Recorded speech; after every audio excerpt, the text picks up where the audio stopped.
চলো একটু সাজুগুজু করে রেডি হয়নি, কোথায় যাবো পরে বলবো। হাই ফ্রেন্ড, তো বিকেল বিকেল রেডি হয়ে নিয়েছি বড় মার কাছে পুজো দিতে যাবো বলে। কিছুদিন আগে মানসিক করেছিলাম আমার শরীরটা যদি ঠিক হয়ে যায় তাহলে বড় মার কাছে পুজো দিতে যাবো। তো আজকে চলে যাচ্ছে বড় মার কাছে পুজো দিতে। চলো দেখা যাক ওখানে গিয়ে কী হয়। টাটা। আজ শনিবার, ভাবলাম পুজো দিতে যাওয়ার আগে মনে হয় খুব ভিড় হবে, তাই ঝটপট বেরিয়ে পড়লাম। কিন্তু গিয়ে দেখি একদম ফাঁকা, একটুও লাইন নেই। বেশ ফাঁকায় ফাঁকায় পুজো দিয়ে আসলাম আর মনটাও বেশ খুশি খুশি হয়ে গেল। বড় মাকে দেখলে কার মন না ভালো হয় বলো। তোমরাও যাও, গিয়ে পুজো দিয়ে আসো কোনো এক ফাঁকা সময়, দেখবে তোমাদেরও ভালো লাগবে। যেটা আমারও আজকে ভালো লেগেছে, আজকে দিনটা খুবই ভালো লেগেছে, কারণ বড় মার কাছে গেলে মনটা এমনি ভালো হয়ে যায়।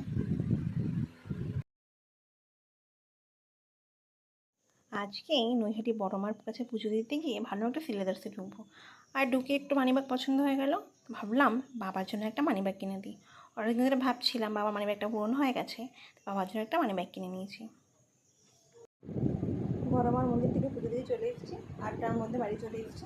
গিয়েছিলাম 5:30 নাগাদ। আজকে ফাঁকাই ছিল, খুব একটা হয়েছিল না যদিও বা। দেখো বিধ্বস্ত অবস্থা, প্রচুর গরমে ঘেমে গেছি। যেতে আসতে একটু যা সময় লেগেছে, অসুবিধা হয়নি। যাওয়ার সময় টোটো করে গেছি, আবার সময় টোটো করে চলে এসেছি। আমাদের হালিশহর থেকে নয়টা বেশিক্ষণ লাগে না। তো আজকের জন্য এইটুকুই, গুড নাইট।